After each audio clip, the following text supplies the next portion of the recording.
welcome to MojoPlays News Roundup, where we bring you the biggest gaming news of the week. We've got a lot to cover, so let's get started. You good to go? Am now. Before we continue, be sure to subscribe to our channel and ring the bell to get notified about our latest videos. Gamescom Opening Night Live. Although it was mostly another nothing burger of a showcase, Opening Night Live with Jeff Keighley did still have some interesting updates on upcoming games, as well as some promising reveals, even if none of them were quite on the scale many fans might have been hoping for. Jeff kicked off the showcase with the official reveal of the recently confirmed in-production next mainline entry in the Borderlands series, which Gearbox has claimed is the definitive looter-shooter experience, with a cryptic teaser that seems to reveal the series will finally move beyond the planet of Pandora. Gearbox president Randy Pitchford stated there were numerous Easter eggs in the teaser, and some eagle-eyed fans seem to think the fourth game will see the return of series favorite baddie, Handsome Jack, as well as the possible inclusion of the Iridians, the ancient alien species that has long been alluded to throughout the franchise. The game is currently teasing a 2025 release window for PS5 and Xbox Series consoles, so we'll likely get many more details very soon.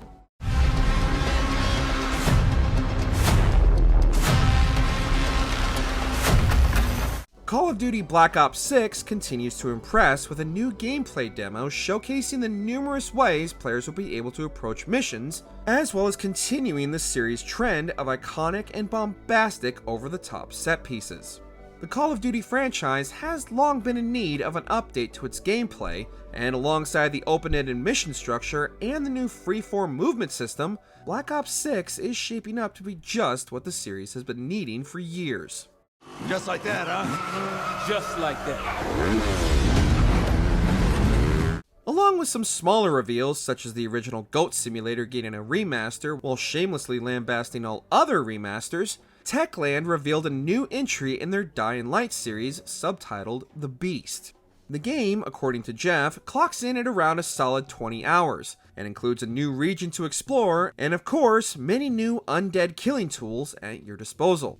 The Beast will also see the return of the original Dying Light's protagonist, Kyle Crane, as the parkour zombie killing machine. Every man has an animal within. If you push too much, you might unleash the beast. Dune Awakening got a deep dive reveal showcasing the upcoming MMORPG's many systems and multiplayer features players will be able to use to survive the harsh deserts of Arrakis, including the ability to summon a sandworm, as well as revealing an early 2025 release date with PS5 and Xbox versions to follow. Former Little Nightmares developer Tarsier fully revealed their upcoming project after their mysterious teaser a couple weeks ago, and it doesn't appear the developer is straying too far from their wheelhouse. Set on a horrific island, two orphans must navigate their way through innumerable mutated creatures hunting them in their upcoming title, Reanimal. Ironically enough, a new teaser was also shown off shortly after for Little Nightmares 3. This time headed by Until Dawn developer Supermassive Games, and with both titles seemingly targeting 2025 release windows, fans of the genre will have plenty to keep them up at night.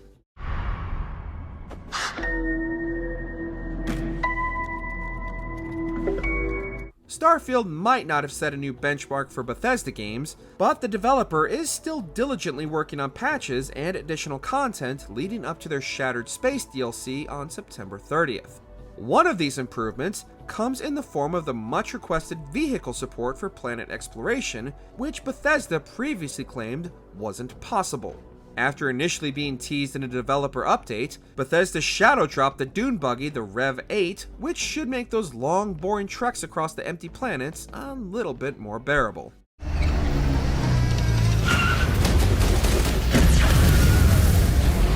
The Batman game everyone wishes they had gotten instead of Suicide Squad, Batman Arkham Shadow had its first full gameplay reveal, and the game lets players suit up in the cape and cowl far more than the last VR experience, Arkham VR, although the game is still only exclusive to MetaQuest 3.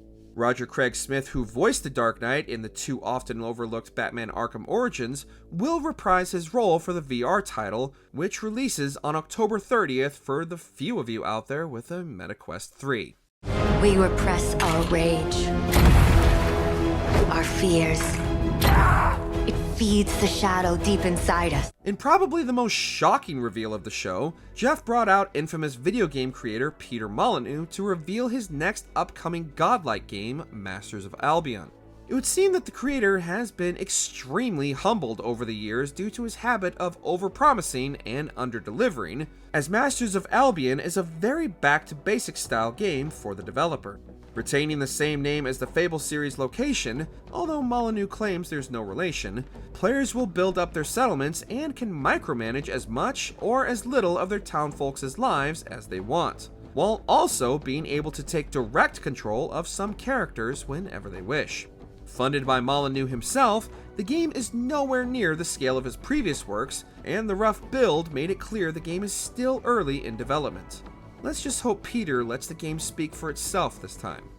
This is just a glimpse of Masters of Albion, an open-world god game full of combat, choices, mystery, and story. Finally, as is tradition, Jeff revealed there was one more thing he wanted to tease before closing out the show, and Hangar 13 unveiled their next entry in the Mafia series, Mafia: The Old Country, which seems to be taking the series all the way back to its beginnings. Although the teaser was brief, the developer has promised there will be more information about the game coming before the end of the year, likely at the Game Awards on December 12th. Do you wish to commit yourself, your life, to this family? Tim Miller's Secret Level. After formally announcing a partnership with Amazon earlier this week, Love, Death, and Robots creator and Deadpool director Tim Miller showed off his new animated series coming to Amazon Prime on December 10th.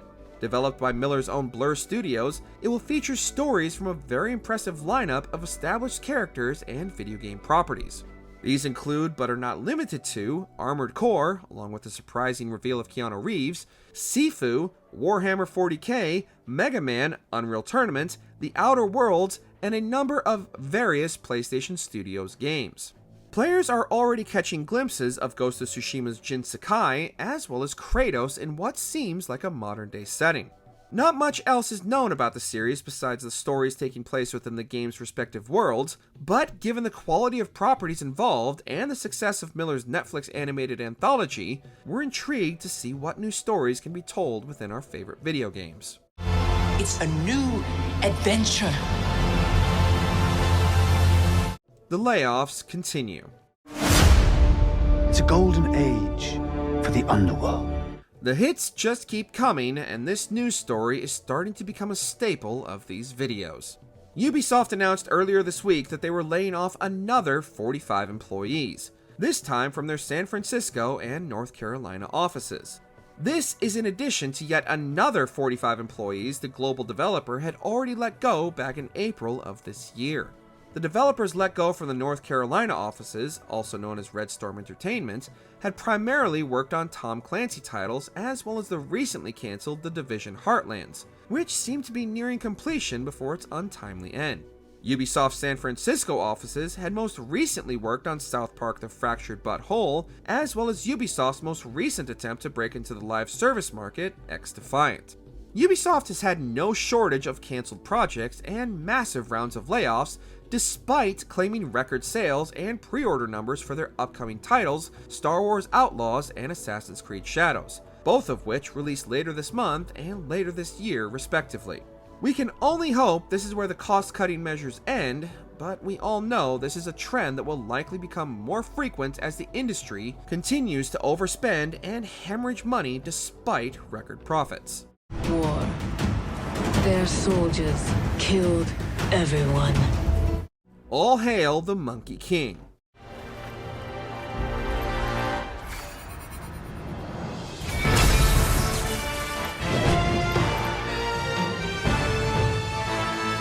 Ever since its reveal back in 2020, we all knew that Game Science's Black Myth Wukong was going to be big, but we had no idea just how big. The action RPG based on the famous Chinese novel Journey to the West officially released earlier this week to not only positive reviews, but an overwhelming number of players taking up the staff of the Monkey King. According to Steam, Black Myth Wukong has already become the second most played game of all time on the platform as of the time of writing, surpassing both Elden Ring and Cyberpunk 2077 and even recent mega success Palworld, and is currently sitting at an all-time peak player count of almost 2.4 million players. These numbers also don't account for the game releasing the same day on PS5, as those sales numbers likely won't be revealed for some time. But the game has reportedly already sold over 5 million copies in the days since its release. This is absolutely not only an incredible win for gamers who are looking for nothing more than a solid, fun, and polished game, but also for first-time developer Game Science. I, the keeper of the New West, welcome the Destined One. Indie's next adventure. What if I told you there was a connection between ancient cultures around the world? A great circle. Xbox also debuted a new trailer and behind-the-scenes look at the upcoming Indiana Jones and the Great Circle, with indie actor Troy Baker describing his love for the character and showcasing some of the mechanics for the upcoming game, which is currently scheduled to release on Xbox and Game Pass on December 9th. Troy described how putting the game in first person allows the player to fully inhabit the role of the intrepid explorer, and also allows players greater freedom in how they explore the world and engage in combat. Although the new look at the game was brief, Jeff ended the trailer with the not entirely surprising reveal that Indiana Jones and the Great Circle will also be releasing on PS5 in spring of 2025.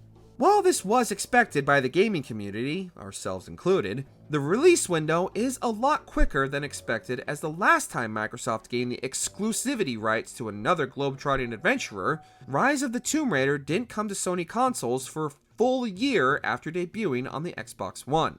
While there is no concrete release date confirmed as of yet, data miners seem to think the game will release around the end of April 2025 for PS5. What are you going to do, Indiana? Did you enjoy this video? Check out these other clips from MojoPlays, and be sure to subscribe and ring the bell to be notified about our latest videos.